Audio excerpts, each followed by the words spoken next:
Hi, it's Kathleen from oldworldfarmhouse.com. I had a chance recently to visit a really special place. It's called Shaker Village of Pleasant Hill. And it's an old Shaker community here in Kentucky. So the Shaker Village of Pleasant Hill, I've always wanted to go there, and I finally got a chance, and it was absolutely lovely. There's a lot of things of interest there. You could look at their agriculture, which was really interesting, their crafts. They were famous for their brooms. They were amazing furniture craftsmen. They made furniture, and that's kind of, I think a lot of people know, they're very famous for that. The Shaker style cabinet door is very famous, and their furniture is known for being very simple and yet very, very beautiful. So here I am on the outside of the village where they had these open grassy areas, looking at all the buildings. You can see how they look very New England. There were some frame ones, there were a lot of stone ones. They used a lot of Kentucky limestone here. I guess originally they wanted all the buildings to be frame, just like they were in their New England communities, but reality set in, and here there was a lot of limestone to work with, and they ended up using that. So this is the inside of one of the larger stone houses. It just went on forever.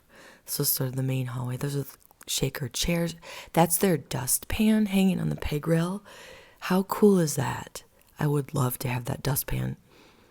I would take the chairs too. I thought it was really smart to paint the trim dark and leave the walls light. So much, hiding of fingerprints that you could do. So because it was hotter here in Kentucky, they did change their building a little bit. From the plan had been to build everything exactly the same in all the communities everywhere. But the windows here got bigger and taller, as well as using the stone instead of frame. And that was all to beat the heat, from what I understand. So I looked around the front hallway of this one large house, and then I went down into the basement, which was gorgeous. Basement had wood floors. How great is that table? And the famous brooms. I think that this was a dining area for them. They lived in smaller communities within the larger communities, so each house was home to a specific community. I think they even called it a family. It might have had 60 or 100 people. This was more of the basement. It just went on and on. And then this was a kitchen. And this, I guess, was like a pantry off the kitchen. You can see the deep, wide, tall windows. And this was like a pantry. I would take that pantry any day. And the peg rail everywhere. I've never thought much of peg rail, but after this visit, I thought it was really cool. I believe this was a dining area. And I love the paint trim colors with the table colors. Look at how you can just get those chairs up out of the way on that peg rail. I realize if I had peg rail all over my house like that, it would probably just be full of bags and clutter. But it looks really cool with the chairs on it. They all learned a trade when they came, and a lot of them went into furniture making. That was a closet. Look at that closet. It feels so luxurious.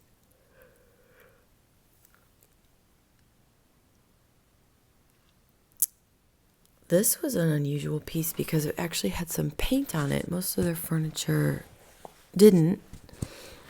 although they obviously didn't shy away from paint because they painted their trims, and all of their built-in cabinets had paint. This was a meeting room.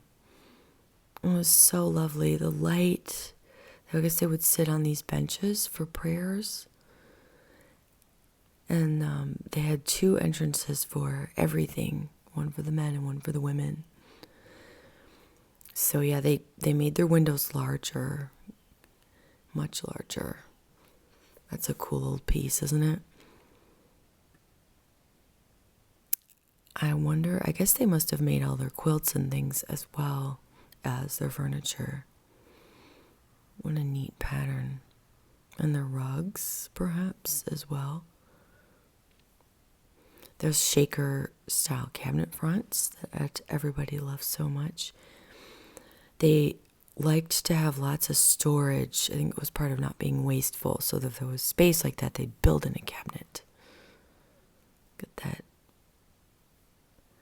patina on that beautiful desk.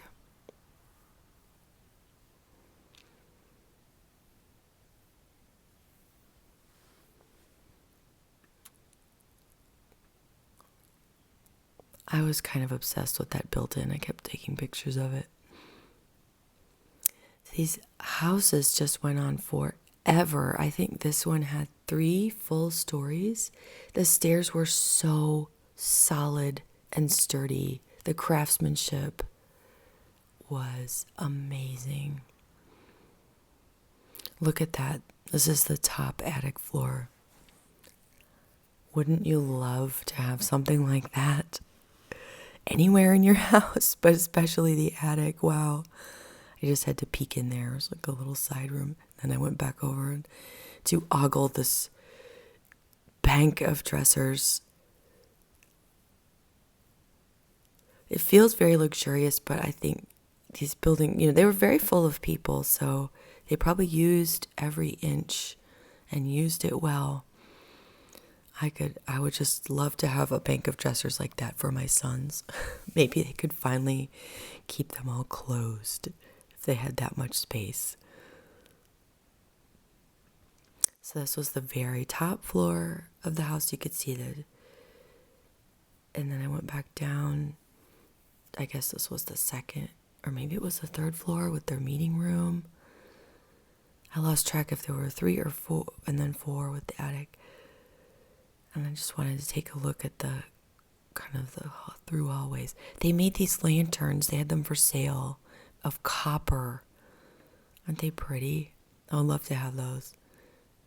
I strolled the grounds a bit. Most of the houses were open and you could just go in and look. And some of them they use also as hotels. So, or you can, or B&B, you can stay the night there in one of these homes. So if you're visiting, you can go in and look around, but of course they don't let you go into the rooms because people are staying there. Look at those.